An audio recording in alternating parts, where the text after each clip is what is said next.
আসসালামু আলাইকুম বন্ধুরা, আপনারা সবাই কেমন আছেন? আশা করি সবাই ভালো আছেন। ভাইরাসের জন্য হয়তোবা আপনারা অতটাই ভালো নেই যতটা ভালো থাকার কথা। তো এটাতে ভয় পাওয়ার কিছুই নেই। আমরা আজকে অল্পতেই অতি সহজেই একটি মাস্ক কীভাবে ব্যবহার করতে পারবেন তার পদ্ধতিটা শেখাবো। চলেন শেখানো যাক। আমরা প্রথমতই একটি বসুন্ধরা পেপার নিয়ে আমরা কাজ করব। সো প্রথমে একটা পেপার, তো ফার্স্টে এটা নিউ। তো আমরা করবো কি, ফার্স্টে একটা টিস্যু বের করে নেব।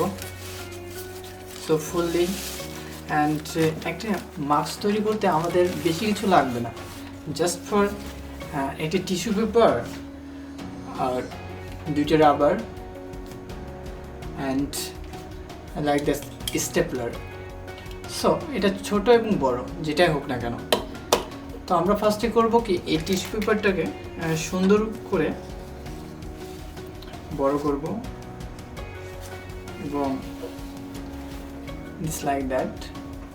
সো এটা কি করব, সুন্দর করে ভাজাই নিব আমরা।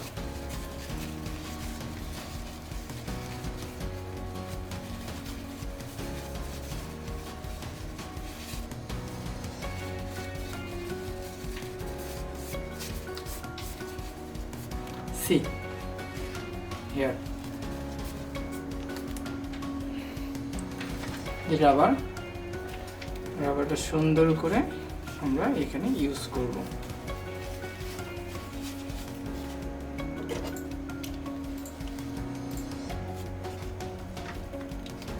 and this one is here, okay, and here same.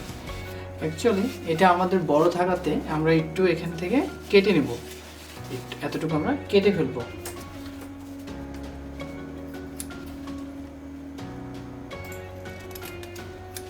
এটা আমাদের একটু বড় হবে, তো তার জন্য আমরা একটু কতটুকু কেটে নেব। এটা আমরা সেম টু সেম ভাবে ভাজাই নেব।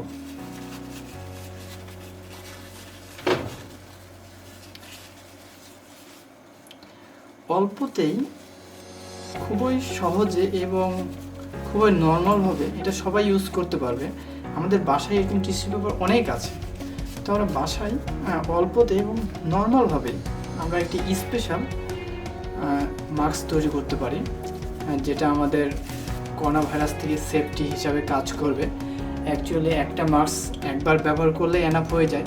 তো আমরা যদি এই জিনিসটা একবারই ইউজ করি তো ইটস ভেরি গুড। হয়ে গেল আপনাদের যে মাস্কটা আমরা চাচ্ছিলাম, যেটা কিনতে অনেক টাকা খরচ হচ্ছে। সো এটা আমরা চাইলেই অল্পতেই জাস্ট সবাই যেটা আছে আমাদের বাসায় আমরা কিন্তু এটা ইউজ করতে পারি। হ্যাঁ, সি